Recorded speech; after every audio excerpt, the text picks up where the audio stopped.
bagaimana nih kabarnya? Semoga baik-baik saja ya. Bertemu lagi dengan saya Trisna Niken Pradisti beserta teman saya Alia Bunga Cinta Kinara dalam YouTube channel SMP Negeri 2 Majenang.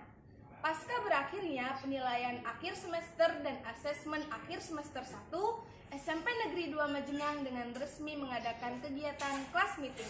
Salah satu kegiatannya adalah Jumat Religi yang wajib diikuti oleh seluruh siswa dan guru SMP Negeri 2 Majenang.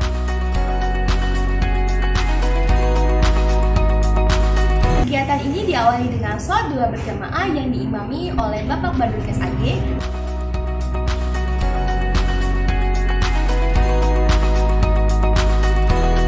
Lalu dilanjutkan dengan pembacaan Asmaul Husna bersama yang dipimpin oleh Bapak Badrul SAG. Ya muntakimu ya wa'fu ya bina wa jubur ala nuqsanina. Dan diselingi dengan sholawatan dari grup Hado SMP Negeri 2 Majenang.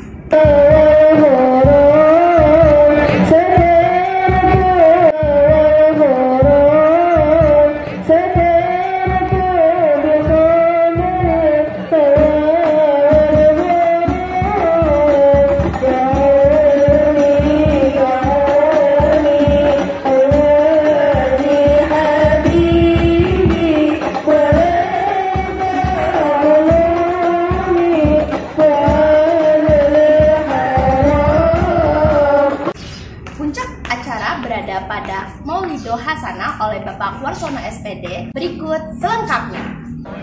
Assalamualaikum warahmatullahi wabarakatuh.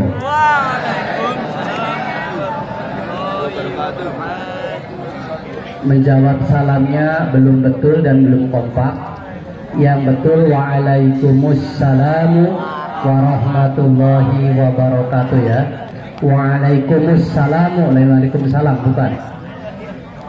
Waalaikumsalam warahmatullahi. Paham ya?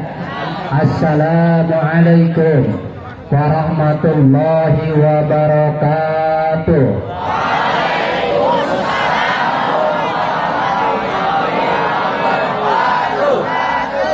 Alhamdulillah sudah mulai benar. Ini perlu dibereskan ketika di kelas atau ketika upacara.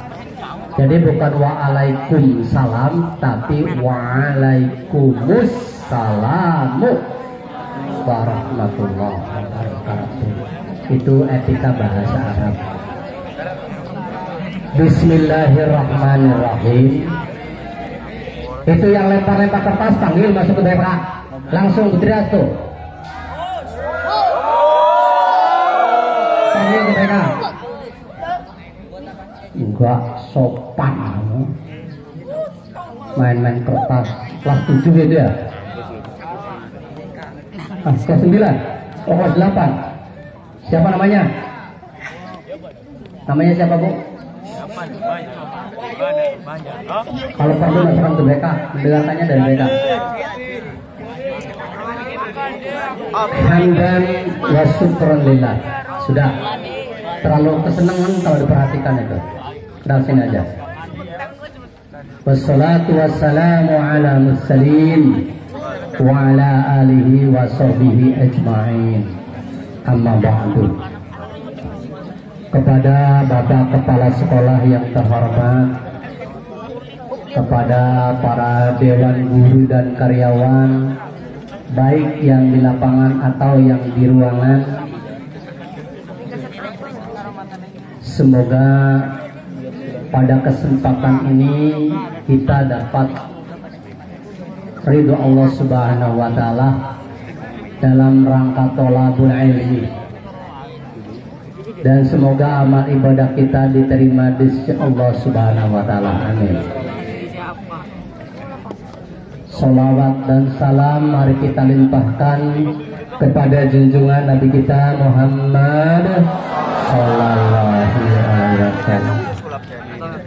Hadirin yang di dalam ruangan, wal hadir awak yang di luar ruangan.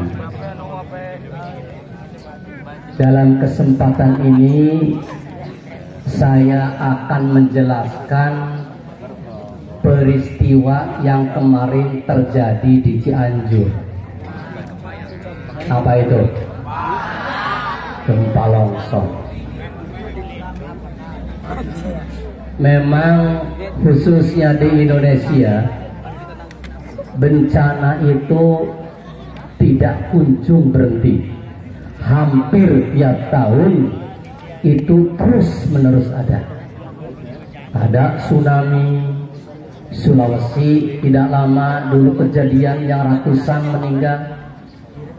Kemarin di Cianjur 300-an lebih meninggal. Dan bencana-bencana lain. Bahkan kemarin yang terbaru di Magelang, satu rumah dibunuh, disimpan dalam satu kamar. Dan yang membunuh anak bungsunya, yang dibunuh bapak, ibu, dan mbaknya. Tidak lama lagi kita dengar satu keluarga mati di satu rumah tanpa isi dalam perutnya di Bekasi. Peristiwa-peristiwa itu di akhir-akhir zaman sekarang ini terus. Baik itu bencana secara umum maupun bencana secara pribadi. Kita sebagai orang Islam punya kunci dalam mensikapi kejadian-kejadian yang selama ini di negara kita terjadi. Apa sikap kita? Belum ditulis nanti. Kebanyakan kalau ditulis. Nanti ada materi yang perlu ditulis. Dalam Al-Quran disebutkan, A'udzu billahi minasyaitonir rajim. Bismillahirrahmanirrahim. Inna lillahi wa inna ilaihi raji'un. Itu sikap kita dalam menghadapi peristiwa musibah-musibah, bencana-bencana yang ada, baik pada diri kita, keluarga kita, masyarakat kita, atau bangsa kita. Bagaimana ucapnya? Inna lillahi wa inna ilaihi raji'un. Inna lillahi, sesungguhnya kita itu milik Allah. Bumi milik Allah, gunung milik Allah, lautan milik Allah, harta benda yang ada di rumah kita milik Allah, rambut milik Allah, nyawa milik Allah, termasuk pakaian yang kita pakai sekarang adalah milik Allah. Wa inna ilaihi raji'un. Maka sesungguhnya apa yang kita miliki kita kembalikan kepada Allah. Oleh Allah akan dicabut.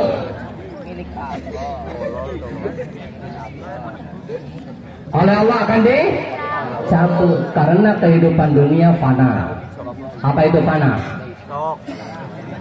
Sementara, rusak.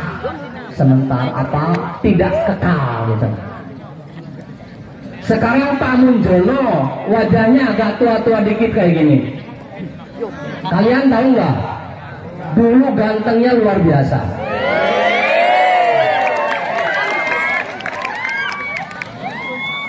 Kayak artis dulu waktu muda. Tapi sekarang sudah keriput gitu ya.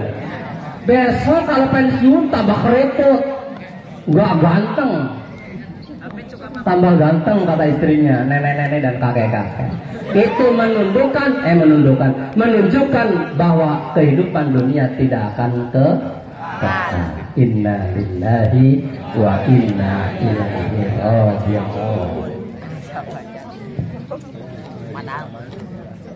Nah, mengapa bencana yang ada di negara kita khususnya selalu terjadi dan terjadi? Maka saya akan sedikit menyanyi lagu tentang bencana. Monggo Pak Mun.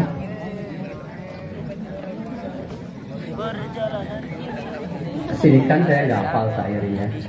Dengarkan dengan baik ya. lagu yang berhubungan dengan inna lillahi wa inna ilaihi raji'un.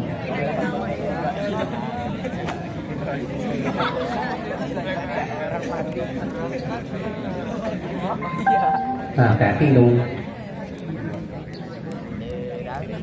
Digedekan ya. Nah, tadi ya.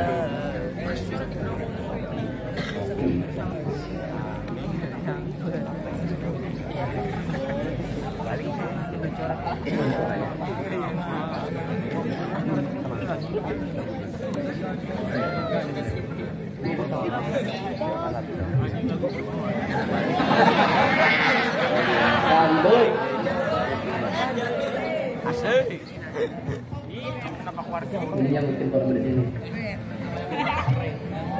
Dangdut.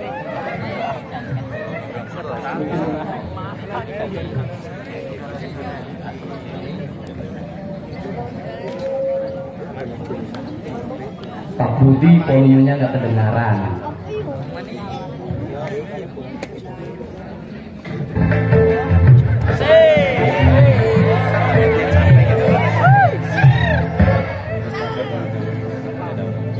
Mengapa bencana kerap melanda?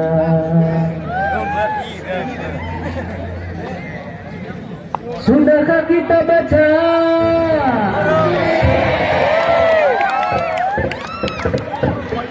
tentang bencana melanda berbagai cerita korban harta benda tak terhitungkan, bahkan korban jiwa tak terberikan. Bertanda apakah ini semua?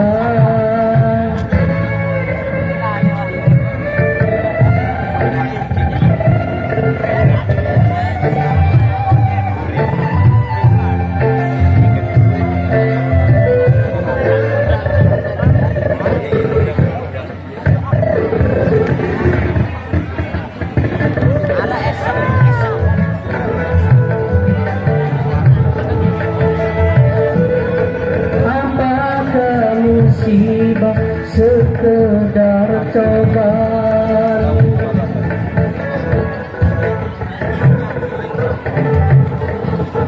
apa peringatan,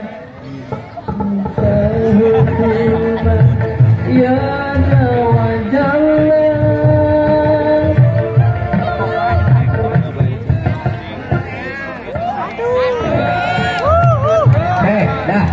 Udah paman, udah. Intinya lagu tadi sebagai hiburan aja tadinya, tapi karena soundnya itu terganggu. Bahwa menurut Bung Roma, kita harus membaca bukan hanya di buku, tapi lingkungan sekitar, kejadian-kejadian yang ada kita baca. Mengapa bencana itu terus melanda?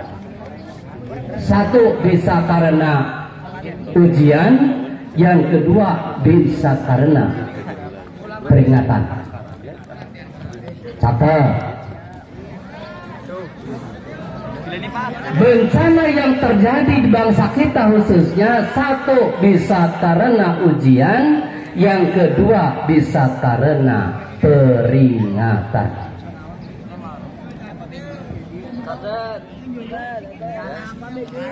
Bingung nulisnya? Sebisanya. Secara garis besar, dah usah catat secara garis besarnya nanti. Kita memandang dengan peristiwa-peristiwa bencana ini dilihat dari dua sudut pandang. Yang pertama dari secara teologis, dan yang kedua dari sains atau secara modern.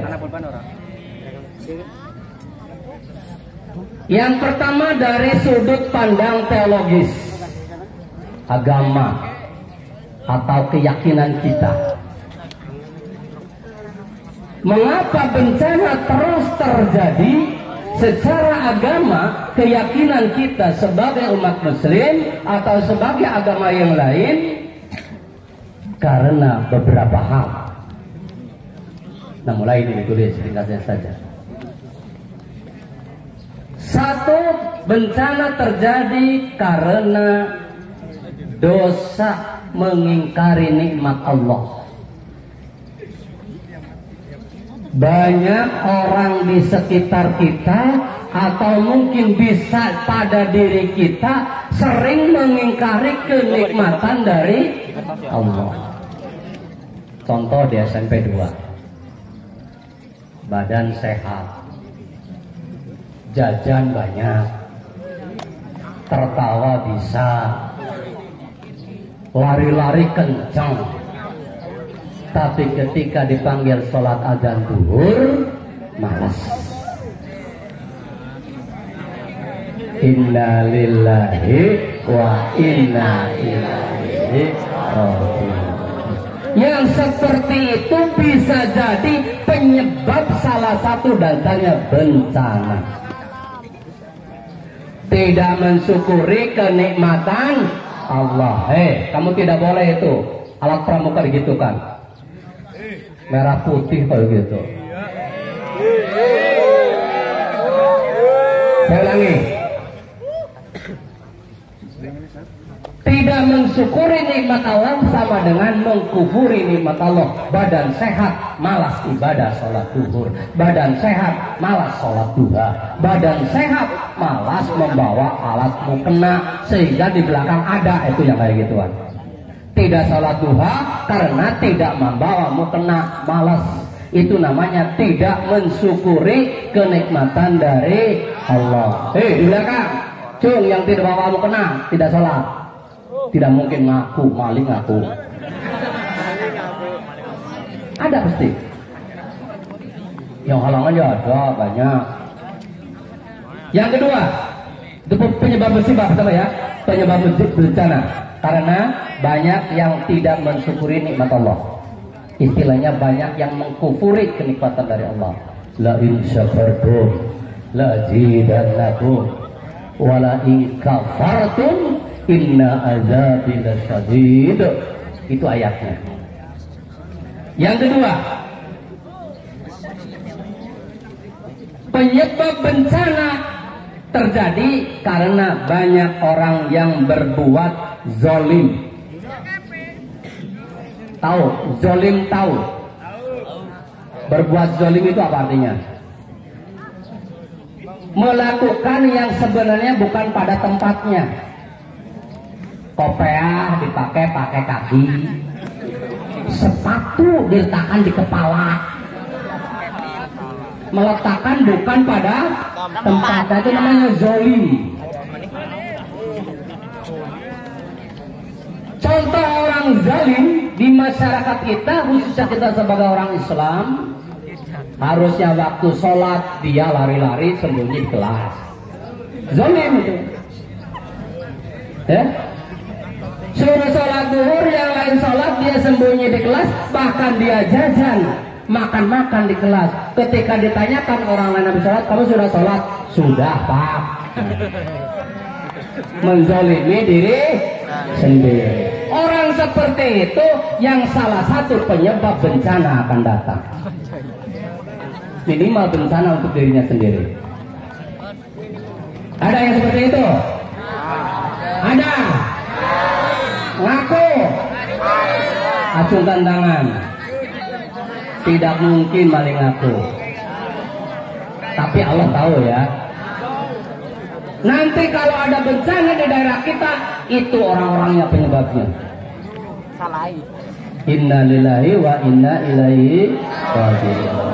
Yang ketiga, catat, ada 3. Iya, Bang bingung nyatetnya.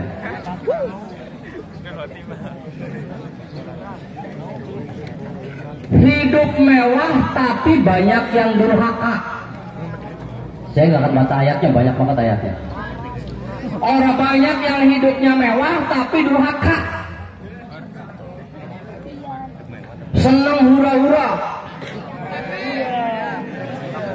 Ya, ulang tahun tepung dilempari bir, dikasih lempar telur.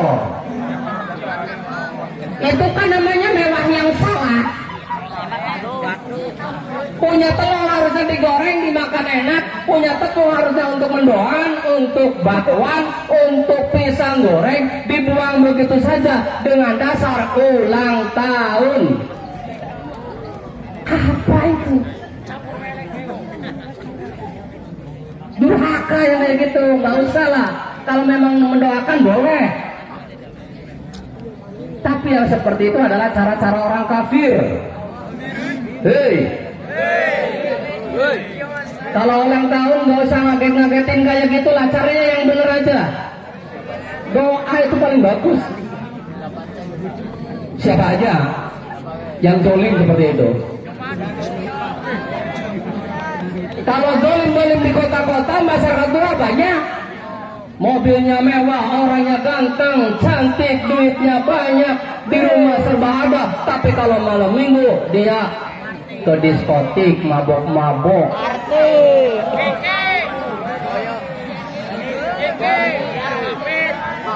Di sini kalau orangnya tuan takur, orang-orang kaya, orang tuanya, tolong gunakan sebaik mungkin sesuai agama kita. Jangan senang mewah yang akibat hura-hura. Yang keempat, penyebab bencana terjadi karena dosa zina terang-terangan.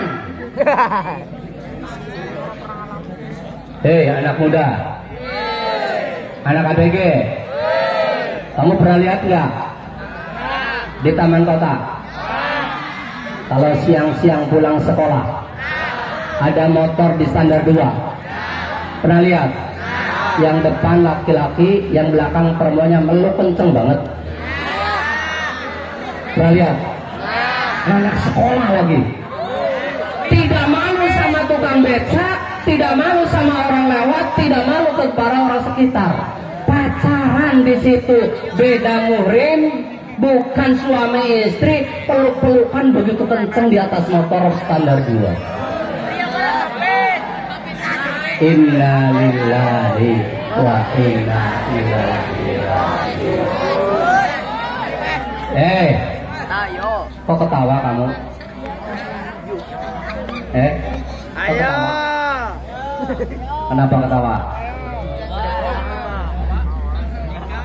Jaka sembrung, disembung. Jaka sembung minum Sprite. Nggak nyambung, pret. Saya menerangkan orang yang berbuat zina di taman dia ketawa, lucu. Nggak nyambung. Ya. Tolong anak SMP 2 jangan sampai memalukan seperti itu. Uang di tempat gelap pun tidak boleh, apalagi terang. Nauzubillahimin. Pak, bagaimana hukum pacaran? Gak ada dalam Islam, yang ada pendekatan. Amin. Yang kedua, perzinahan terang-terangan. 4. Sekarang banyak di mana-mana. Masih tadi maksudnya contoh yang kedua. Contohnya ini. Yang lebih ngeri, maaf ini agak porno dikit. Aduh.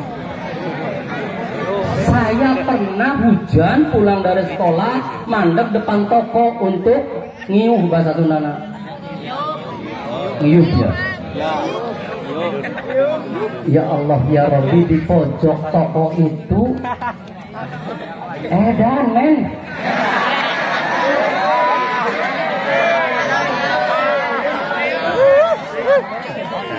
Kis-kisan kok. Ya Allah ya Karim. Innalillah. Ada kami bukan malah berhenti, malah tambah mesra. Ya Allah ya Pak. Untung bukan anak sekolah. Kalau anak sekolah langsung laporkan ke sekolahnya. Masih untung juga ya, padahal udah salah. Ingat, perzinahan yang terang-terangan terbuka itu akan mengakibatkan bencana yang dahsyat. Mohon maaf, di Cianjur ini berita tidak resmi. Salah satu berita yang menyebabkan Cianjur itu kena bencana karena di sana perzinahan sudah terang-terangan LGBT.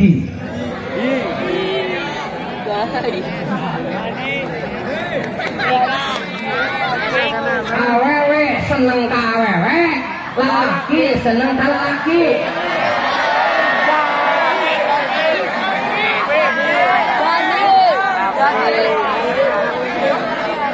Mencintai sesama jenis. Amit, amit.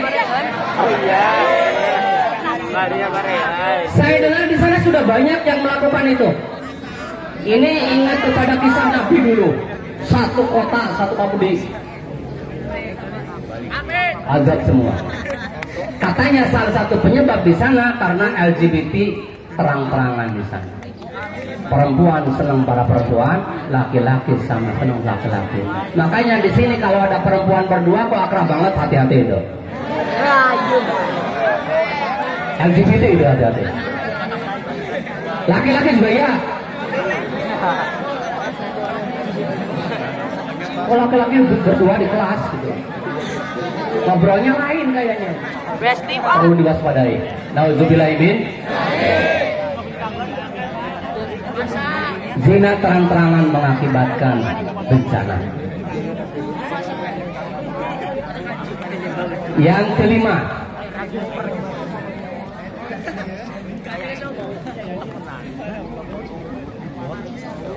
karena banyak orang yang berbuat curang dalam kiloan di pasar pedagang.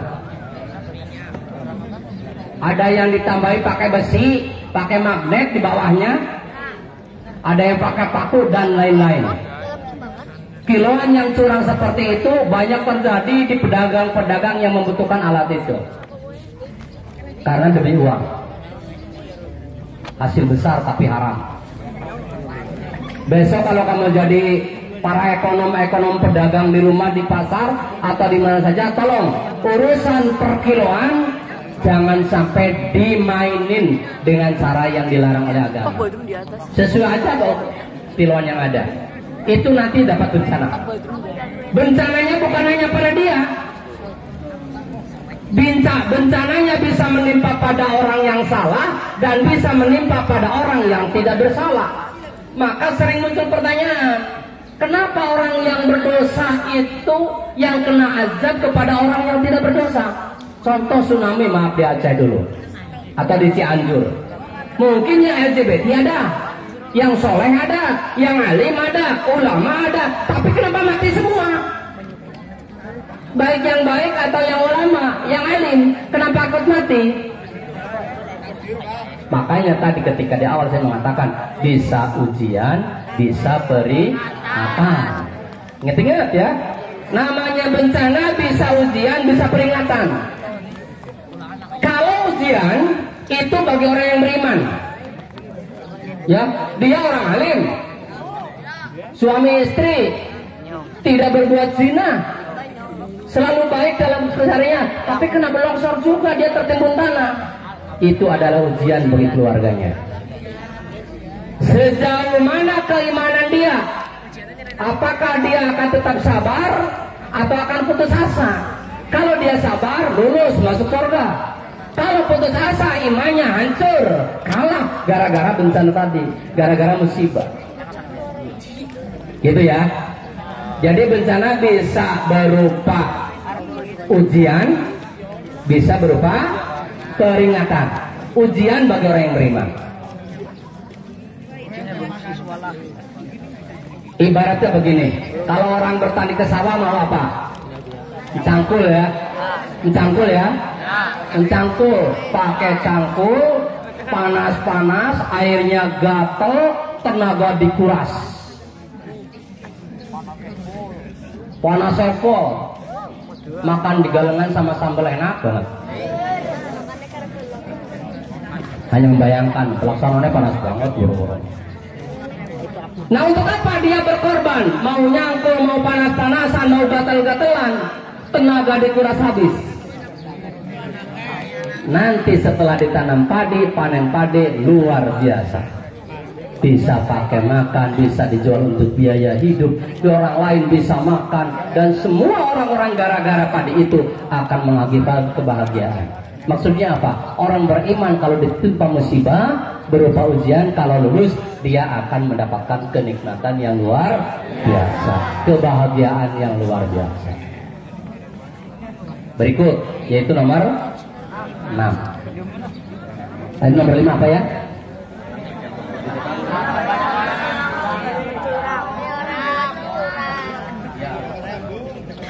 Sekarang yang ke-6. Dosa karena tidak mau membayar zakat.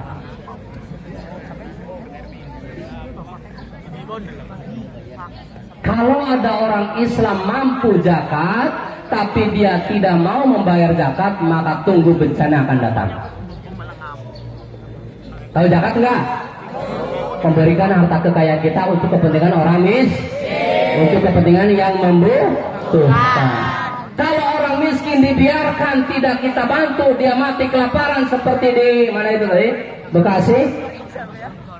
Bukan yang mati satu rumah kelaparan, tidak ada makanan di dalam perutnya. Di Magelang dibunuh. Yang kelaparan di sana, kalau terjadi pada orang Islam di sekitar kita, orang sampai mati kelaparan gara-gara umat Islam yang mampu tidak zakat, tunggu bencana, pasti akan datang bencana. Apapun bentuknya pasti akan datang. Maka anak-anakku, kalau orang tua kamu jadi orang kaya, panen padi, dagangnya laku atau pembisnis, peringatkan ya, kasih tahu, Pak, sudah zakat belum? Mah, sudah berzakat belum? Zakatkan yuk, supaya nanti bencana tidak datang. Yang ke-7, karena membiarkan kemaksiatan terjadi, padahal mampu mencegah. Nah ini rada lumayan ya. Kalau kita melihat kemaksiatan merajalela di mana-mana, kita mampu mencegah, tapi tidak mau mencegah, tunggu bencana. Teman kita berbuat maksiat, kasih nasihat, Mas ganteng, Mbak cantik, tolong ya, jangan melakukan seperti itu di sekitar kami yang malu.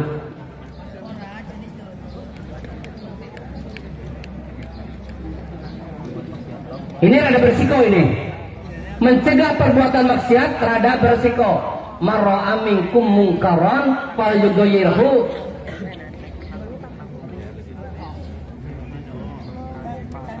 Bilisan. Dengan ucapan. Menasihati. Siapapun teman kamu yang suka mencari mendoan di kantin, yang suka melipat mendoan di kantin, yang suka belum bayar lari ke belakang, itu kemaksiatan. Kalau kamu tahu nasihati, kalau kamu tahu nasihati. Pajar, kamu mau kemana? Belum bayar dulu. Itu sudah bagus, berpahala. Umpamanya Pajar, saya yakin di antara kalian pasti ada anak yang semacam itu. Di sini nggak ada, lagi sholat duha. Jangan dikira tukang kasir, tukang kantin nggak tahu ya. Mesti anak-anak yang dicurigai. Cuma tukang kantin bijaksana, menang. Cuma selalu wajahnya kalau datang kelihatan. Tuh anaknya suka lewas nggak bayar. Dikira nggak ngerti tukang kantin. Ngerti, apa mana Gusti Allah.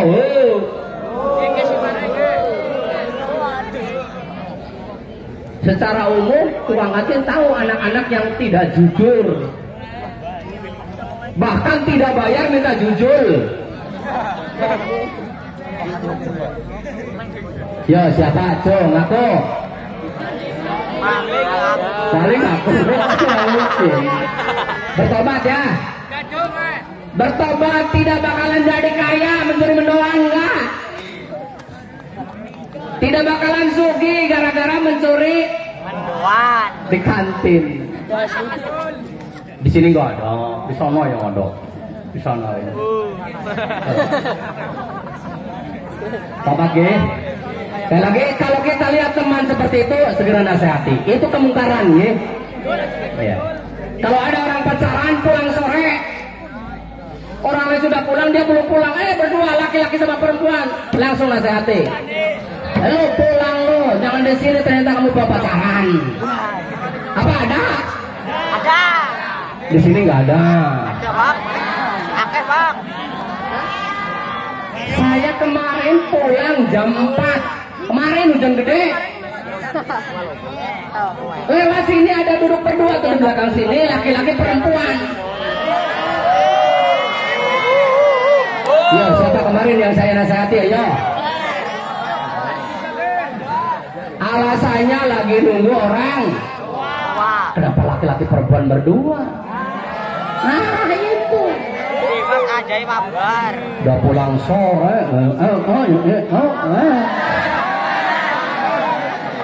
Itu komak siang. Cegah.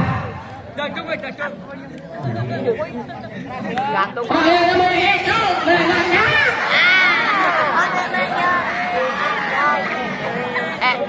Ngomong apa tadi? Orang seperti itu dosa.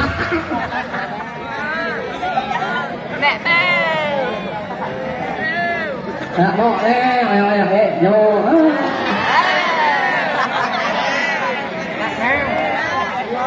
Dah yang ke-8 udah siap.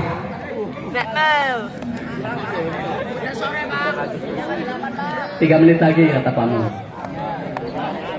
Siap Pamu. Dosa karena mengumpulkan harta haram. Mendoan.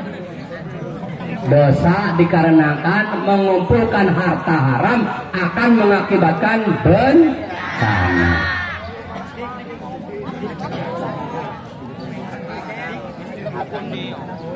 Tadi saya terangkan yang pertama bagi orang iman bencana itu sebagai apa?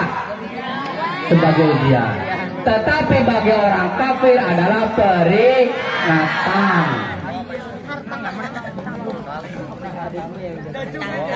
Mengapa disebut peringatan? Supaya tobat. Orang yang suka mencuri mendoan barang haram dikumpulkan di mulutnya kena penyakit sariawan enggak sembuh-sembuh. Oh iya, ya. Itu peringatan. Kenapa sariawan kamu gak sembuh-sembuh? Bibir kamu sampai doer kayak gitu.